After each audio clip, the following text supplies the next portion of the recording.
Hello बच्चों, तो स्वागत है आपका अपने ही चैनल एंक्यूज एकेडमी में। और आज हम पिछले वाले लेक्चर को कंटिन्यू करते हुए कुछ अलग टॉपिक पढ़ेंगे। इसी वाले चैप्टर से रिलेटेड है, लाइंस एंड एंगल से। तो बने रहिए मेरे साथ और पढ़ते रहिए, ठीक। तो अगला जो टॉपिक है हमारा ट्रांसवर्सल। ट्रांसवर्सल क्या है? ट्रांसवर्सल कुछ भी नहीं है। ट्रांसवर्सल बेसिकली एक लाइन है, ठीक। क्या है? एक लाइन है जो दो लाइंस को काटती है। बात समझ में आ रही है ना? ट्रांसवर्सल एक लाइन है जो दो लाइंस को अलग अलग जगह पर, अलग अलग डिस्टिंक्ट पॉइंट पर काटती है। तो ट्रांसवर्सल क्या है? ट्रांसवर्सल एक लाइन है। आपने देखा होगा कि मान लीजिए कि दो रोड इस तरीके से जा रहे हैं, दो रोड इस तरीके से जा रहे हैं, ठीक है ना। रोड के किनारे हैं और उसी के बीच में से कभी कभी क्या होता है कि एक रोड इधर जाता होता है, ठीक। तो ये जो लाइन हमारी बनी है, ये लाइन हमारी क्या है? ये ट्रांसवर्सल है। इसको अपन क्या बोलेंगे? ट्रांसवर्सल। देखिए, एक लाइन हमारी ये L1 और एक लाइन हमारी ये L2। इन दोनों ही लाइन को इस लाइन ने यहाँ पर कट किया और यहाँ पर कट किया, तो ये ट्रांसवर्सल है। रेलवे क्रॉसिंग में भी आपने देखा होगा कि दो पटरियों के बीच कभी कभी एक तीसरी पटरी भी जाती है जहाँ से ट्रेन आपकी डाइवर्ट होती है। तो वो भी क्या है? वो भी एक ट्रांसवर्सल होती है, ठीक। जैसे मैं अगर ऐसे करके बना दूं और ऐसे करके दो लाइनें बना दूं और एक लाइन ऐसे करके खींच दूं, तो ये वाली जो मेरी क्या है? ये ट्रांसवर्सल है, क्योंकि इस ट्रांसवर्सल ने, यानी कि इस लाइन ने इस लाइन को इस पॉइंट पर और इस लाइन को इस पॉइंट पर काटा है। तो ये मेरी क्या है? ये मेरी ट्रांसवर्सल है, ठीक। तो ट्रांसवर्सल, आज के बाद अगर आपसे कोई पूछे कि बेटा ट्रांसवर्सल क्या है, तो आप इतना बताना, सर ट्रांसवर्सल एक लाइन होती है जो दो लाइनों को अलग अलग पॉइंट पर कट करती है, ठीक। अब ध्यान से देखने वाली बात इसके अंदर ये है कि ट्रांसवर्सल जब दो लाइनों को काटती है, ट्रांसवर्सल जब दो लाइनों को काटती है, मान लिया मैंने एक लाइन ये बनाई और एक लाइन आपके लिए ये बना दी, ठीक। उसके बाद में एक लाइन को मैंने इन दोनों ही लाइन से पास करा दिया, तो इस वाली लाइन ने इस लाइन को यहाँ पर कट किया, इस वाली लाइन ने इस लाइन को यहाँ पर कट किया। बात समझ में आ रही है ना? तो मैंने नाम दे दिया इस लाइन को L और इसको मैंने दे दिया M, और ये जो मेरी लाइन है P, ये मेरी क्या है? ये ट्रांसवर्सल है। लाइन L लाइन M को काटा एक लाइन ने जिसका नाम है P, तो ये हो गई ट्रांसवर्सल। अब आप देखिए यहाँ पर एंगल भी बनते दिखाई देते होंगे आपको। एक एंगल ये बन रहा है 1, एक एंगल मेरा ये बन रहा है, ठीक। फिर एक एंगल ये भी बन रहा है और एक एंगल मेरा ये भी बन रहा है, ठीक। उसी तरीके से 5, 6, 7 और 8। तो आप देख पा रहे हैं इसके अंदर टोटल एंगल कितने बने? इसके अंदर टोटल एंगल बने मेरे 8। लाइन L को, लाइन M को एक लाइन P ने कट किया, तो ये P वाली क्या हो गई? ये P वाली हो गई ट्रांसवर्सल। तो ये एंगल बने, आपने यहाँ देखा, ठीक। अब इन एंगलों को समझना बहुत ज़रूरी है, क्योंकि आगे जो ज्योमेट्री आप पढ़ने वाले हैं क्लास 8 में, क्लास 9 में, क्लास 10 में, तो वो ये आपका बेस है। यहाँ से आपको तैयार करना है। अगर आपने यहाँ अच्छे से समझ लिया तो आप वहाँ पर आपको कोई दिक्कत नहीं होगी, क्योंकि बहुत सारी प्रॉपर्टीज़, बहुत सारी थ्योरम्स, बहुत सारी एक्सियम्स इस कॉन्सेप्ट पर बेस हैं। तो आप ये समझ लीजिए, ये बहुत ही इंपॉर्टेंट है, ठीक। अब आपने सुना होगा कि इंटीरियर एंगल्स क्या होते हैं, एक्सटीरियर एंगल्स क्या होते हैं, बहुत सारी चीज़ें हैं। तो आप सबसे पहले देखिए इंटीरियर एंगल्स। इंटीरियर एंगल्स का मतलब बेटा ये होता है कि वो एंगल जो अंदर वाला एंगल होता है उसे हम इंटीरियर एंगल कहते हैं, जो एंगल बाहर बनता है उसे हम एक्सटीरियर कहते हैं। बहुत सिंपल सा कॉन्सेप्ट है। तो आप यहाँ देखिए कि यहाँ पर इंटीरियर एंगल कौन कौन से हैं, ठीक। ये लाइन, ये लाइन, इस लाइन के अंदर जो एंगल बने हैं वो सारे इंटीरियर एंगल्स हैं। कौन कौन से? एंगल 3, एंगल 4, एंगल 5 और एंगल 6। ये क्या एंगल है मेरे? Interior angle. Angle 3, angle 4, angle 5 और एंगल 6, ये एंगल क्या है? ये मेरे इंटीरियर एंगल है। उसके बाद में इसी तरीके से बता दो आप मुझे कि भाई इसके अंदर एक्सटीरियर एंगल्स कौन कौन से हैं। एक्सटीरियर एंगल्स वो एंगल जो इस लाइन के बाहर बने हैं। बात समझ में आ रही है ना? तो बाहर आपको देख पाते होंगे कि कौन कौन से बाहर बने हैं। एंगल 1, एंगल 2, एंगल 7 और एंगल 8। एंगल 1, एंगल 2, एंगल 7 और एंगल 8। बात समझ में आई ना? इंटीरियर और एक्सटीरियर एंगल क्लियर है? हाँ सर बिल्कुल क्लियर है, आप आगे बढ़ सकते हैं। ठीक, लेकिन अभी ये कहानी यहीं ख़त्म नहीं होती, इसके बाद भी कहानी अभी और बाकी है, सुनते रहिए ध्यान से। अब आपने सुना होगा करस्पॉन्डिंग एंगल्स के बारे में, नहीं सुना है तो आप सुन लीजिए, कोई बड़ी बात नहीं है। करस्पॉन्डिंग एंगल्स के बारे में अब हम यहाँ पर निकालेंगे पेयर्स ऑफ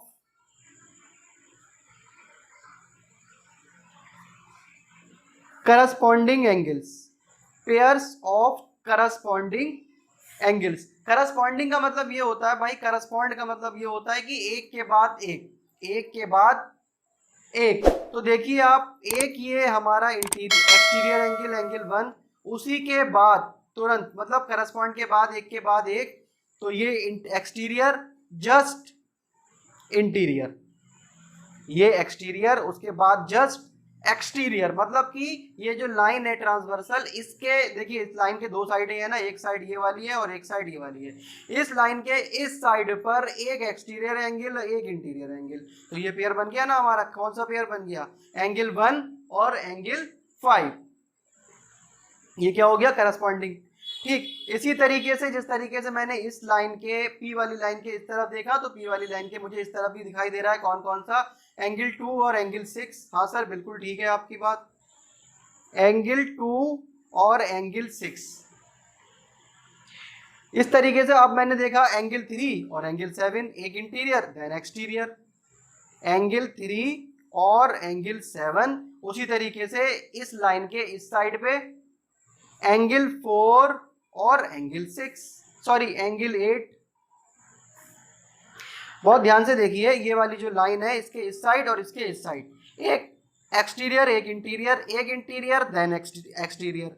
इस लाइन के इस साइड एक एक्सटीरियर एक इंटीरियर, देन एक इंटीरियर देन एक्सटीरियर। बात समझ में आई ना? Angle 1, angle 5, angle 2, angle 6, angle 3, angle 7 और एंगल 4 और एंगल 8। ठीक, अब बात आती है अल्टरनेट एंगल, ठीक है ना, अल्टरनेट इंटीरियर एंगल्स। तो हम क्या लिखने वाले हैं यहाँ पर? पेयर्स ऑफ अल्टरनेट,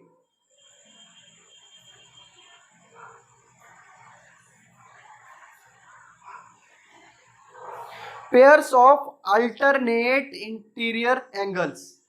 ठीक, तो ये देखिए pairs of alternate interior angles का मतलब ये होता है कि इस लाइन के इधर और इधर एक एंगल, इधर एक एंगल उधर। देखिए ये जो लाइन है इसके इधर इंटीरियर एंगल है 3 और ये है 6, तो ये हो गया 3 एंड 6। ऐसे ही एंगल 4 और एंगल 5। ठीक, एंगल 3, एंगल 6, एंगल 4 और एंगल 5, ये हमारे हो गए pairs of alternate interior angles. ठीक, इसी तरीके से ये इंटीरियर था तो इसका बनेगा आपका pairs of alternate exterior angles, pairs of alternate exterior angles. देखिए भाई, ये 1 ये 8, एक लाइन के इस साइड एक लाइन के इस साइड, 1 एंड 8, ऐसे ही 2 और 7। ये वाला जो पेयर है ये एक्सटीरियर इंटीरियर अल्टरनेट है और ये वाला जो पेयर है ये इंटीरियर अल्टरनेट है। ठीक, दिखता होगा आपको। अब आता है pair of interior angles on the same side of the transversal, मतलब कि अभी मैं लिख देता हूं फिर आपको बताता हूं। पेयर्स ऑफ इंटीरियर एंगल्स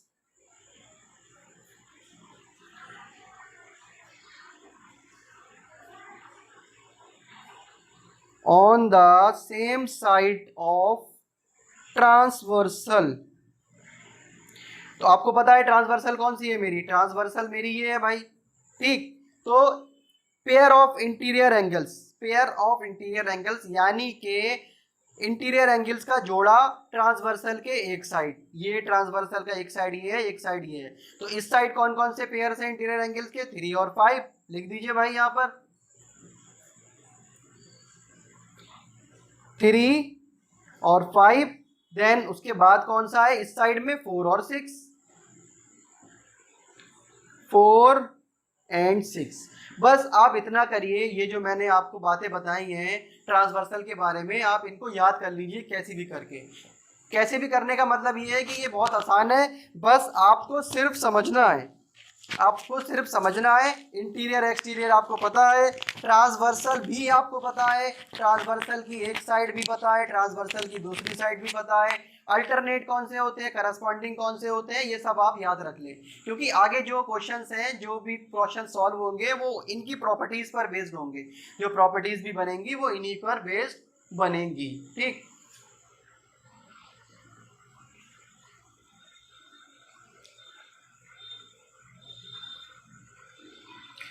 अब ये ट्रांसवर्सल तो आपने पढ़ ली।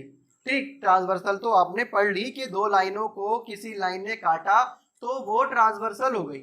अब मैं ऐसा भी तो कह सकता हूं कि ट्रांसवर्सल ने जिस लाइन को काटा था, ट्रांसवर्सल ने जिस लाइन को काटा था, जिस दो लाइनों को काटा था, वो दो लाइनें पैरेलल भी तो हो सकती हैं। हाँ सर, बिल्कुल हो सकती हैं, तो भाई करके देख लेते हैं एक बार। ये मैंने एक लाइन बनाई एल, ये मैंने एक लाइन बनाई M, और L और M दोनों ही पैरेलल हैं। इस लाइन, दोनों लाइनों को एक ट्रांसवर्सल ने काटा जिसका नाम है P, जिसका नाम है P। एंगल कौन कौन से बने? 1 2 3 4 5 6 7 और 8। बात समझ में आ रही है ना आपके? अब कुछ नहीं करा मैंने, ट्रांसवर्सल बनाई, लेकिन ट्रांसवर्सल ने जिन दो लाइनों को काटा वो दोनों पैरेलल हैं आपस में, एल और एम जो है वो पैरेलल हैं। तो अब यहाँ पर जो प्रॉपर्टीज बनेंगी वो आपके काम की हैं। ठीक, इनसे अब आप इन सब में मैं आपको दोबारा नहीं बताऊंगा कि अल्टरनेट एंगल कौन से हैं, एक्सटीरियर एंगल कौन से हैं, इंटीरियर कौन से हैं, बस आप याद रखें जो मैंने आपको बताया है। ठीक है ना? तो इसके अंदर सबसे पहली जो प्रॉपर्टी होती है, वो सबसे पहली प्रॉपर्टी ये होती है इसकी, इसके अंदर तीन प्रॉपर्टी है, वो आपको याद रखना है, वो बहुत इंपॉर्टेंट है।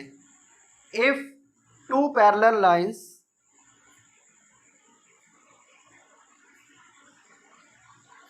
if two parallel lines are cut by a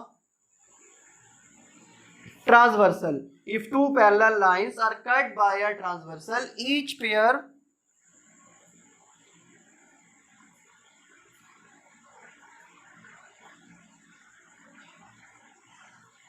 of corresponding angles are equal। बात समझिए आप मेरी, यहां पर दो पैरेलल लाइन अगर एक ट्रांसवर्सल से कट होती है, दो पैरेलल लाइन अगर एक ट्रांसवर्सल से कट होती है, तो जो भी पेयर बन रहा है करस्पॉन्डिंग एंगल का, वो आपस में क्या होगा? वो आपस में बराबर होगा। और मैंने आपको बताया है करस्पॉन्डिंग एंगल कौन कौन से होते हैं। लाइन के एक साइड एक्सटीरियर, दूसरा इंटीरियर, फिर इंटीरियर, फिर एक्सटीरियर। ठीक, तो इस तरीके से आप देख सकते हैं यहाँ पे कौन कौन से एंगल आपके बराबर होंगे।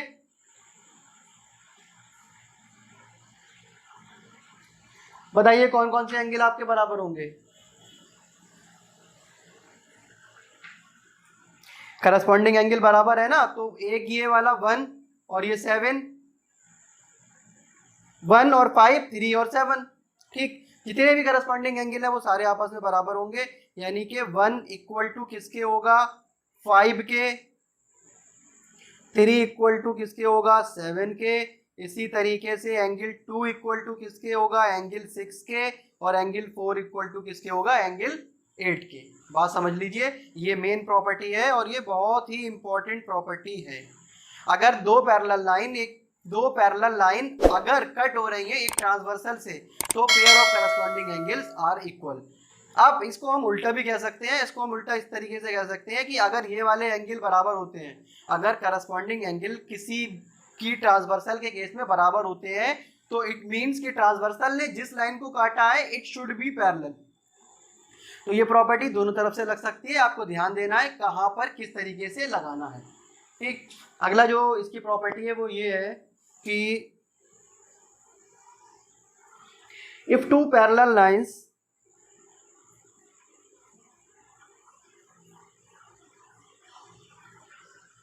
are cut by a transversal, If two parallel lines are cut by a transversal, each pair of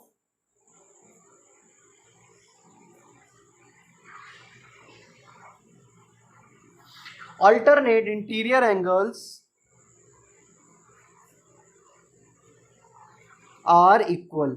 मतलब कि इसका मतलब बेटा ये है कि अगर कोई दो पैरेलल लाइन एक ट्रांसवर्सल से कट हो रही है तो इंटीरियर एंगल्स पर जो अल्टरनेट एंगल बन रहे हैं, जो अल्टरनेट एंगल बन रहे हैं वो बराबर होंगे।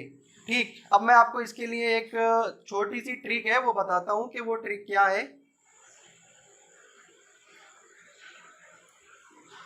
देखिए इसमें आप ये ध्यान से देखिएगा, जैसे मैंने ये डायग्राम बनाया था तो ये मैं दो जेड बना रहा हूँ, ये और ये जेड, एक मैंने ऐसे बनाया और एक मैंने ऐसे बना दिया।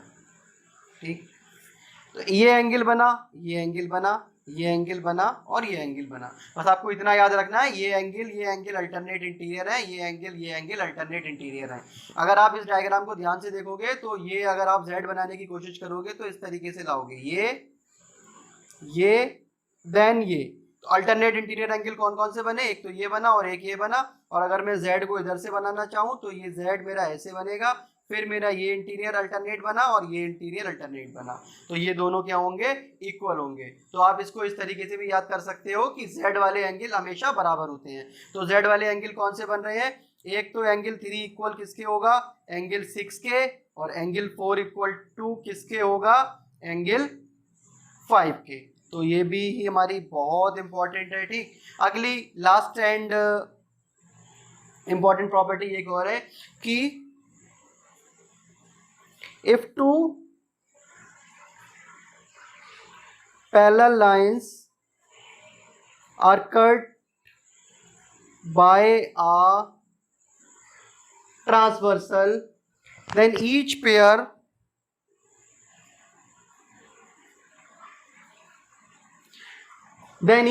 of interior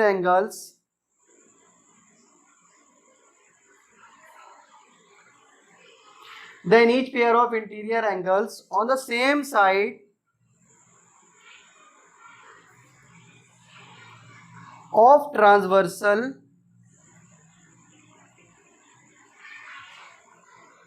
are supplementary।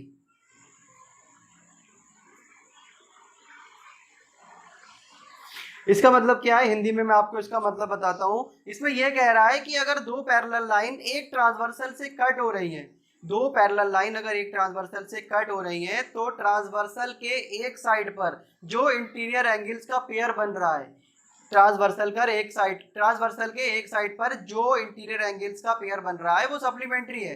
Supplementary का मतलब कि उन दोनों ही एंगल को अगर हम जोड़ें तो वो 180 के इक्वल आएंगे।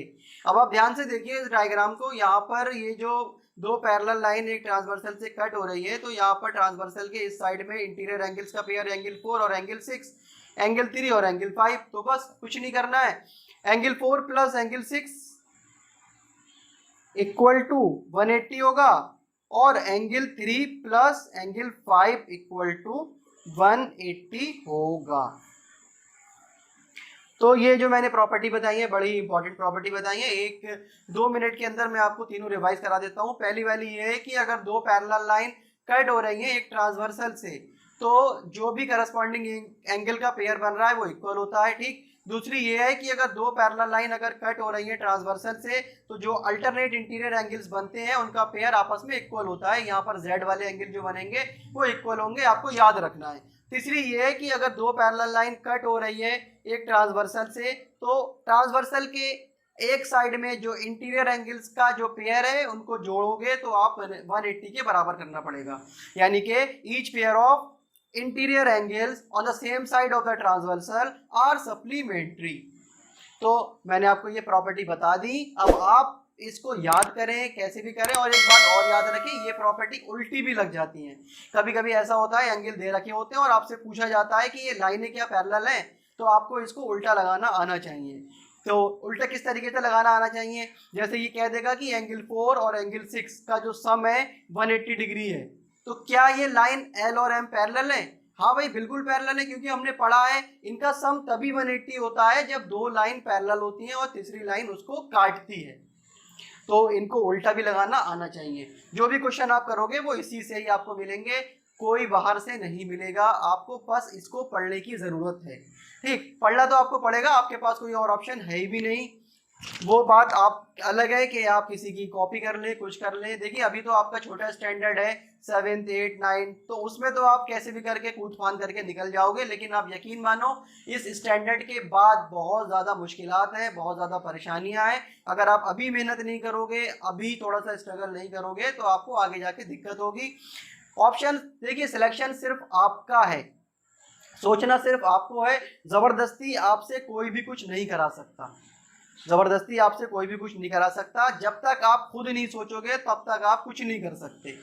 तो सोशल मीडिया पर जाकर आप दूसरे के स्टेटस देखो, वो उसने ये गाड़ी खरीदी, उसने वो गाड़ी खरीदी, उसकी ऐसी गर्लफ्रेंड है, उसकी वैसी गर्लफ्रेंड है, ठीक, तो वो सब बेकार की बातें हैं। आपको अपने ऊपर, अपने आप पर फोकस करना है, क्योंकि लाइफ में आप अपने आप पर फोकस नहीं करोगे तो कुछ भी नहीं कर पाओगे। अभी आपके पास टाइम है, ठीक है, बहुत कीमती टाइम है, इसको इस्तेमाल कीजिए और पढ़ाई कीजिए अच्छे से। ठीक, अगर वीडियो अच्छी लगे तो लाइक और शेयर कीजिए और चैनल को सब्सक्राइब कीजिए। Thank you.